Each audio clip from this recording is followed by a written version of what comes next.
সফলতা অর্জন করতে চান, আপনার জীবনে যদি সফলতা অর্জন করতে চান তাহলে সফলতা চাই ত্যাগ।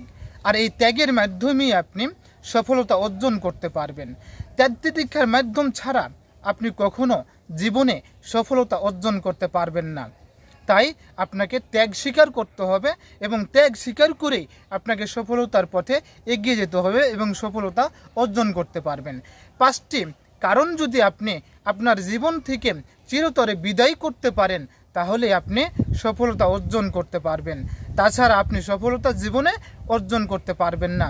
সেই 5টি পয়েন্ট হলো, নাম্বার 1, আপনার জীবন থেকে ঘুমকে হারাম করে দিতে হবে, ঘুম ছাড়তে হবে।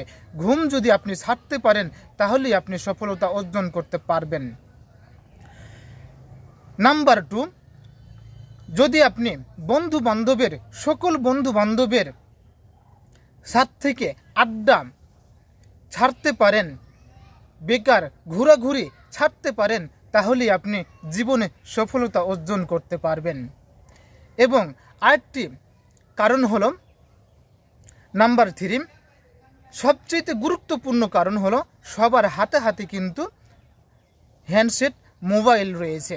আর এই মোবাইলের জন্য আমরা অযথা সময় পার করে দিই গেম খেলে এবং বিভিন্ন মোবাইল দেখে দেখে। তাই এই মোবাইলে গেম খেলা থেকে, অযথা সময় নষ্ট না করা থেকে নিজেকে বিরত রাখতে পারলে অবশ্যই আপনি সফলতা অর্জন করতে পারবেন। তাছাড়া আপনি সফলতা অর্জন করতে পারবেন না। এবং আপনার জীবনে কঠোর পরিশ্রম করতে হবে, কষ্ট সহ্য করতে হবে। যদি আপনি জীবনে কষ্ট সহ্য করতে না পারেন তাহলে আপনার জীবনে সফলতা কখনো আসবে না। তাই আপনি সফলতা অর্জন করতে হবে এবং নিজের সাথে যুদ্ধ করতে হবে। ইনশাআল্লাহ আপনি সফলতা অর্জন করতে পারবেন।